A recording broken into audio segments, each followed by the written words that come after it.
Welcome to Inside the Castle, the podcast that goes behind castle doors to have real conversations with real people about solving the nation's toughest challenges.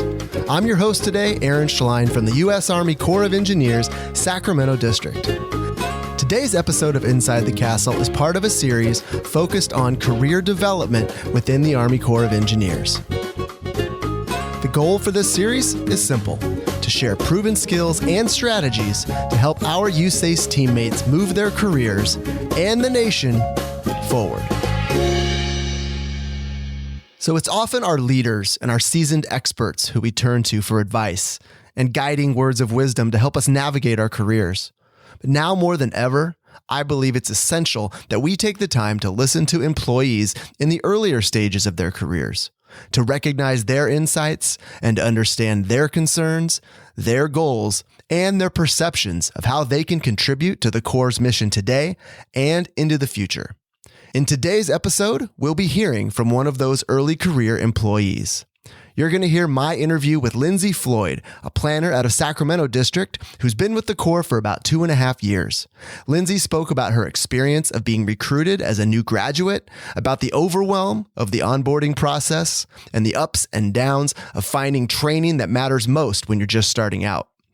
Lindsay also shared a very recent story about how seeking new ways to contribute and raising your hand can lead to once-in-a-lifetime professional opportunities, even for employees in the early stages of their careers. We're also going to talk about Lindsay's perceptions about the potential for a long-term career with the Corps and what the leaders of today can do to recruit and retain the leaders of tomorrow. Before we dive into the interview, I want to let you know that this is the first episode in the career development series featuring an interview with an early career employee, but it will not be the last. If you know someone who's in the first few years of their USACE career and has valuable insights that we can all learn from, or maybe you are that person in the first few years of your USACE career and you have valuable insights that we can learn from. Either way, please take a quick moment to reach out so we can connect and share those stories and insights with our Inside the Castle listeners. The easiest way to get in touch is to simply click my email address in the episode description in your podcast player. If you have no idea what an episode description is or where to find it, or maybe you just prefer to write this down, now's the time. Grab a pen and paper. My email address is aaron.p.schlein@usace.army.mil. That's aaron.p.schlein@usace.army.mil. And now it's time to roll on with those early career insights. Here's my interview with Lindsay Floyd. Enjoy. Shortly after completing her undergraduate degree in environmental science and management at UC Davis in 2019, Lindsay Floyd has served as both a support and a lead planner on a number of studies and Silver Jackets projects, including flood risk management and tribal ecosystem restoration studies and an ongoing watershed assessment in American Samoa. In her free time, Lindsay enjoys hiking and backpacking. Lindsay Floyd, welcome to Inside the Castle. Thank you so much. I'm happy to be here.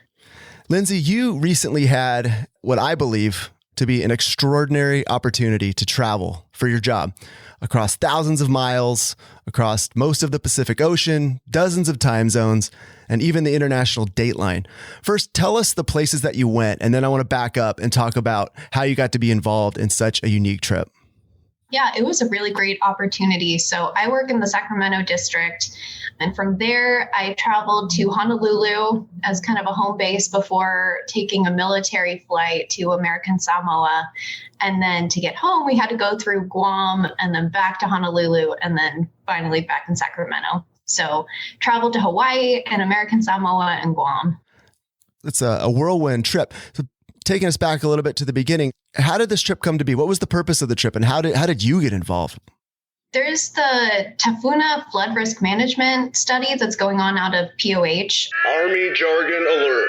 Army jargon alert. Army jargon alert. I'd like to introduce you to a brand new feature here on Inside the Castle. You just heard it for the very first time. It's the Army jargon alert. Anytime my guest or myself drops some Army jargon that maybe not everyone's going to be familiar with, I'm going to drop in with that Army jargon alert. Army Army Jargon Alert! And explain to you exactly what you just heard. In this instance, you heard Lindsay use the letters P-O-H. The Corps of Engineers uses shorthand to refer to its divisions and its districts, and POH refers to the Pacific Ocean Division, Honolulu District.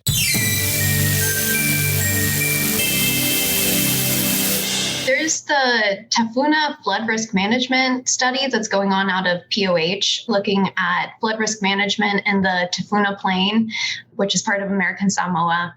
And the team hasn't been able to get out there since pre-COVID, and the team needed to go and kind of ground truth some of their data to move forward with the recommended plan and meet the agency decision milestone. So there was incentive to get out there, and I'm not on the team technically. There's a parallel study going on also out of POH that is the American Samoa post-disaster watershed assessment. I'm the lead planner on that study, and there was an open space for the team that was going out to American Samoa for me to join, actually as the economist. So I was helping out with the structure inventory assessment, but I was kind of going for personal reasons to like meet the partners that we'd been working with on the watershed assessment and see the place for myself to try to get a more rich understanding to integrate into the watershed assessment.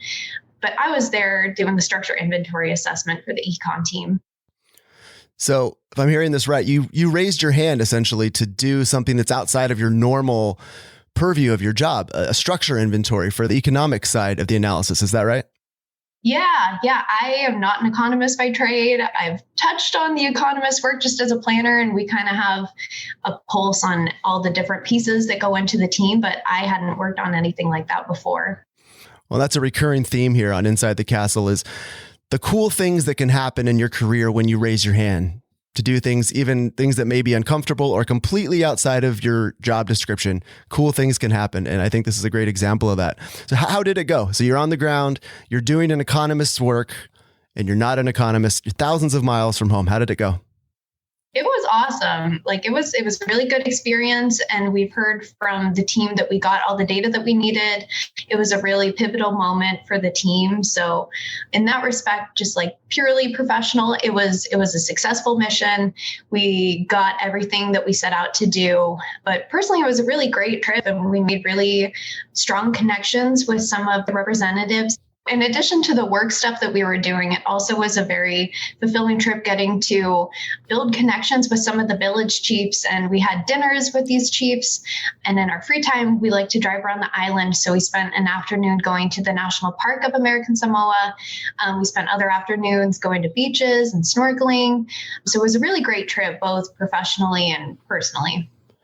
Were there any challenges or fears that you had going into the trip, concerns about traveling so far during the COVID-19 pandemic? Any concerns that you'd like to share? Yeah, definitely. So it was kind of an interesting situation how we even got out there. COVID is just hitting American Samoa for the first time.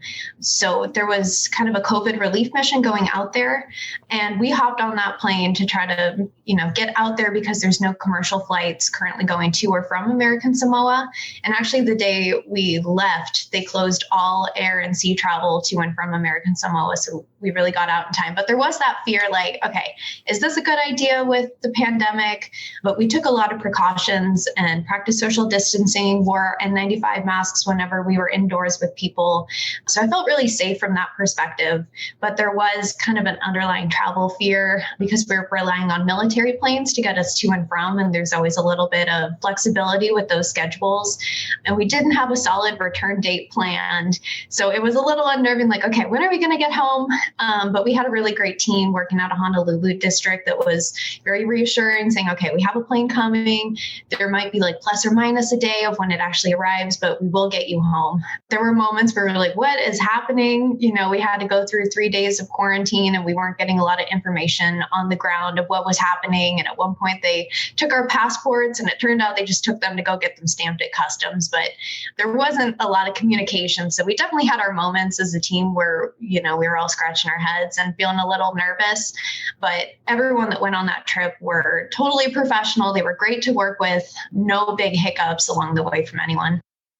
Well, I'm glad to hear that. And thanks for highlighting that experience. Because to me, like I said, great things happen when you raise your hand, and you're relatively new. You're relatively early in your core career. You're just in your third year now. And in such a relatively short time, make enough of a name for yourself to be chosen for that trip. Because to be clear, just because you raise your hand for something doesn't mean you're going to get selected. Obviously, you have to have a team behind you that has faith that you're going to get the job done. And you definitely had that. I want to back up again. Like I said, you're in your third year of your core career. And I want to talk about some of your insights from the beginning. Tell me about what were some of your expectations of working for the Corps when you started, and how have those expectations changed over time? Truthfully, I didn't know that much about the Corps. I am from Sacramento, California originally, so I always kind of knew the Corps was involved in the levee systems around here, but that was really the only context I knew about them. But I actually have a cousin who works at the Sacramento District, and I kind of learned a little bit more about the Corps' mission, and I knew that she liked her work. And I had a professor that I worked pretty closely with at UC Davis, and he worked with the HEC Center. Army jargon alert! The acronym HEC refers to the Hydrologic Engineering Center. HEC is located in Davis, California, and its mission is to support the nation in its water resources management responsibilities by increasing the U.S. Army Corps of Engineers' technical capability in hydraulic engineering and water resources planning and management. I had a professor that I worked pretty closely with at UC Davis, and he worked with the HEC Center out of Davis, and he was kind of always saying, hey, maybe you should look into the Corps.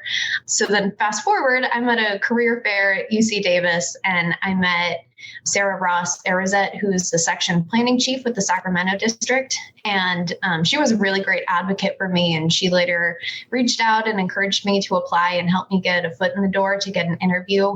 But, going in, I didn't really know what the Corps was about or what the expectations of the job were. But, as I've kind of grown in the position of a planner and seen all the different mission areas that the Corps has and all the different places that we have work in, it's really far exceeded my expectations of just, okay, they work on the levees in Sacramento. It's really such a great organization with a lot of diverse projects out there. Yeah, that's not an uncommon story, really. And I can say the same thing. When I came to the Corps of Engineers, I knew practically nothing about what they did. I wasn't even sure how closely tied it is to the military. It's got Army in the name. I'm like, am I going to have to cut my hair short and shave every day? I really had no idea what to expect. And I love it when people can share those sort of honest insights about their experience as well. Now, I'm a first line supervisor, so this is partially a selfish question, but I think folks out there can gain a lot of insights from this as well. When you come on as a new employee, your supervisor plays a pivotal role in your development and bringing you on board and making you feel comfortable and equipped to do your job. So what were your expectations of your first line supervisor when you started? And also, how have those expectations changed over time?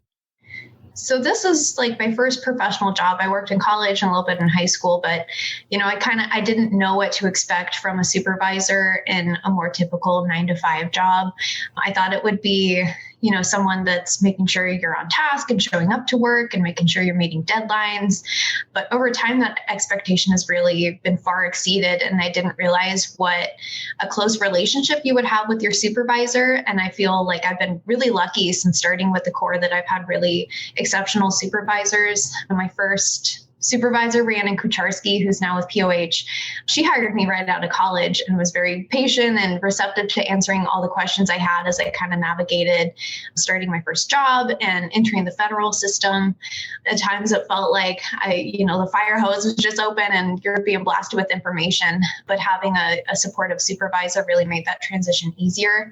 And now I work with Erin Maloney, and she's been a great kind of unofficial mentor. She'll sit down and take time to explain things as mundane as, hey, I don't understand what this timesheet issue is. What's going on there? To more involved planning concepts. And it's really a close working dynamic. It's a lot more hands-on than I expected a supervisor to be in the best way possible.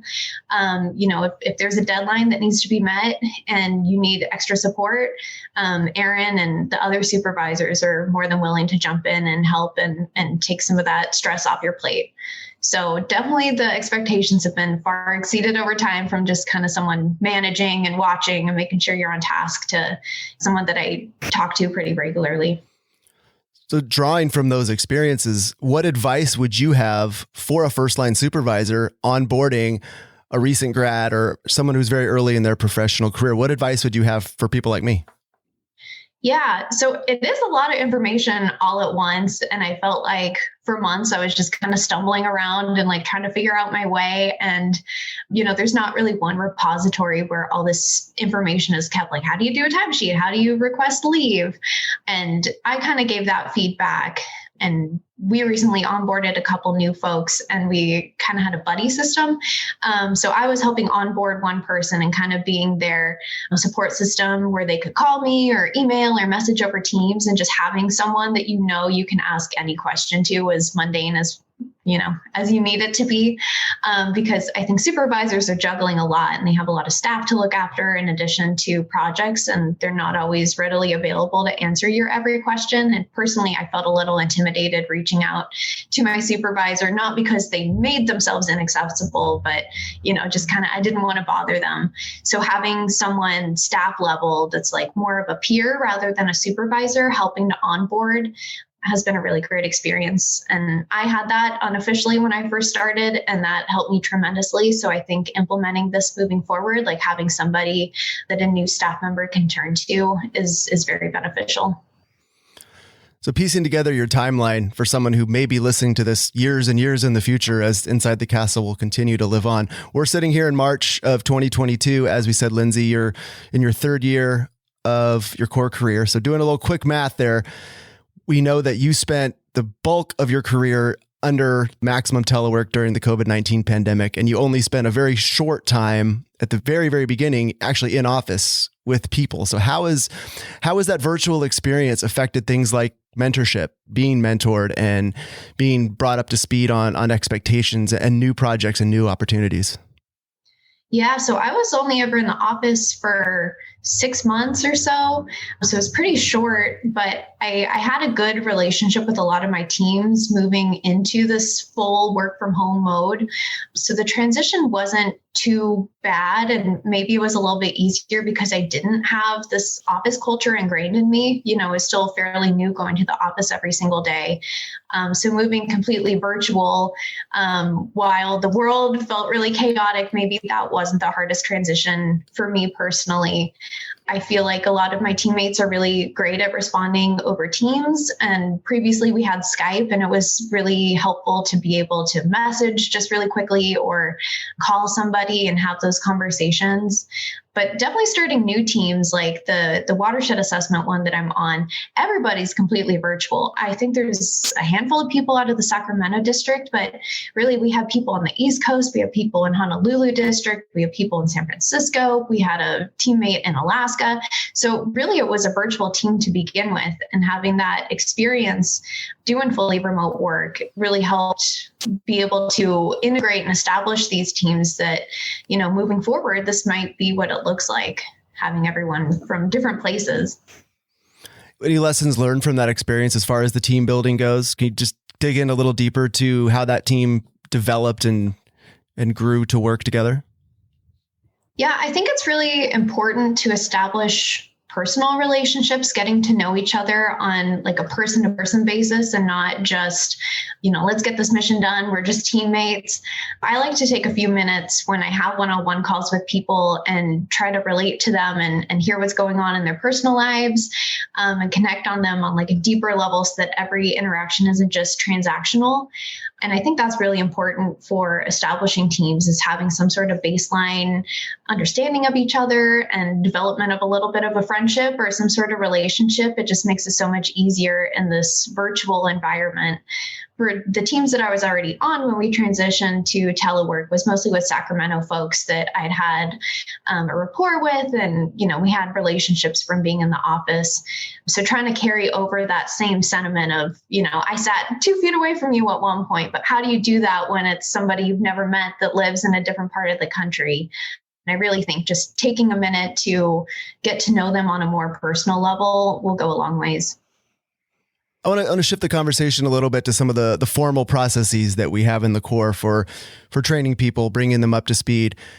I'd like to get your perspective on programs or trainings that you were exposed to in the last 2.5, 3 years that you found particularly useful, or just as importantly, not so useful. By personal opinion, I think I was overexposed to training early on, and there was a lot of stuff I just wasn't prepared to absorb or really do anything with. I'm curious about your experience. I feel like when I first started, again, it was like drinking from the fire hose. There was a lot of information. Yeah, I have mixed feelings about the prospect courses. I've taken really great ones. Like I think the Planning Essentials series has been awesome, and it's been really great to help develop myself as a planner. But conversely, I think with going virtual, there's a little bit of a disconnect. And I took one where it was on East Coast time, but I'm sitting in Sacramento, California. So there was a 3-hour time difference, and I had to be on at 6 a.m., which normally I'm not really that much of a morning person. So maybe that training wasn't the most useful because it was just the time difference was a little bit challenging to get over. But another program I've been really enjoying is the PCOP, the Planning Community of Practice series. They do a biweekly webinar, and it's just an hour. And I really appreciate that program because it's always really timely topics that they're going over. And, you don't have to take a full week out of your schedule to just dedicate to training. It's nice to be able to pop in for an hour and get some information, and then, you can process it and integrate it. And another one that I've been enjoying is the Bridging the Equity Gap series, which is put on by the San Francisco District, and kind of talking about how our flood risk management efforts can better serve all communities. Those have been some trainings that I like, but definitely it helps to take trainings when you need them rather than when it's just written on your IDP. Army Jargon Alert! The acronym IDP refers to the Individual Development Plan. The IDP is a tool that employees and their supervisors use to determine personal and professional goals.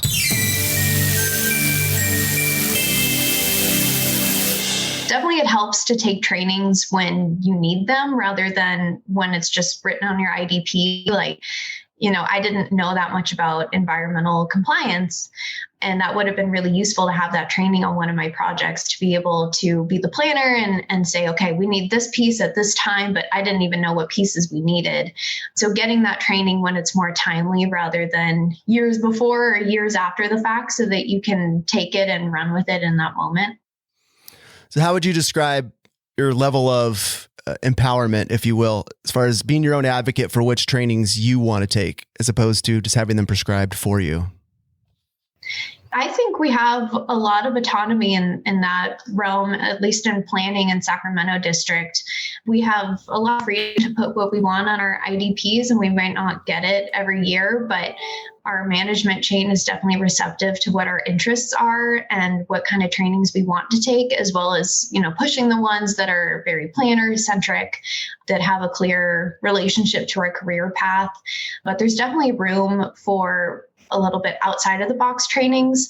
Like I'm taking a week-long GIS training that I was interested in, and my supervisor was a good advocate for getting me in that training. While day to day I might not use those skills, it's nice to have a supportive management chain that sees that as something that I'm interested in and is willing to, let me go through that training on work time. Great. So let's talk about looking about long-term careers in the Corps. And I'm drawing from my own experience here. It took me several years. I'm 13 years in. It took me probably at least 5 years to even see a glimmer of a career path to where I say, this is something I want to do. This is a place I want to go. What's your perceived potential for a long-term career in the Corps? In other words, do you see an appealing career path for yourself? Yeah, I really appreciate that the Corps has so many different paths you can take and the opportunities for details and going on emergency response missions. Like it's a very dynamic job. And long term, I do see a potential career. And I know personally I want to go back to grad school at some point, and there's programs that the Corps offers that help pay for that. And that's huge. But yeah, I really am enjoying planning right now. And while I know I want to do a detail at some point in the future, maybe in the environmental realm or doing a PM kind of detail. I'm really enjoying the career path I'm on right now and seeing what some of the RTSs are doing. Army Jargon Alert! RTS stands for Regional Technical Specialist. An RTS is an individual who is widely recognized as a go-to expert in a specific field or discipline within a given region.